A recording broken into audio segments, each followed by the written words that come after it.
reports in Italy suggesting Koulibaly could be leaving Napoli. Three big clubs leading the chase: Manchester United, Manchester City and PSG. Jules, out of those three, which is the most likely destination? Well, there's a few factors or points that I think we need to remind everyone. First of all is that although Koulibaly plays for Senegal, he's French. He was born in France, grew up in France, and I think the idea of going back home in many ways appeals to him. Let's not forget as well that he bought this very expensive flat in Paris very recently too. The second one is that his agent, Fali Ramadani, is very close to Leonardo, the PSG sporting director, and I think PSG is an attractive proposition for Koulibaly financially, of course, but also the fact that they will always play in the Champions League, which might not be the case for the other two. If you think about Manchester City and the current ban that they have from all European competition, we don't know if that would be lifted or reduced or increased even. So that maybe could swing the discussions into PSG's hands. And with Manchester United, you don't know either. Will they qualify? Will they qualify regularly for the Champions League in years to come? What kind of team are they building? I think United could be interesting. So could be City with Guardiola, of course, and PSG. I would still think that PSG, for me, have a little edge over the other two. What you can't see at the moment is Jules is wearing his PSG shorts and socks, shin pads and boots, the whole shebang.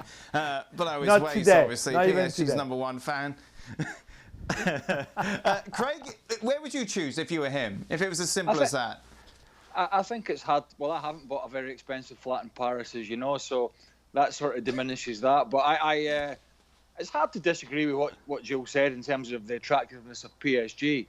That being said, part of that equation would come down to, you know, what squad of PSG going to have come the summer or say the next 18 months, because there's no point Koulibaly going there at his age. He's going to be 29 in the summer, and so you're buying him, you're not going to get a sell on for him. So this is a big move for him, and if they sell Mbappe, if Neymar leaves, if it's decimated, the squad is decimated, they're no longer a big threat in the Champions League. So that's a big decision for him.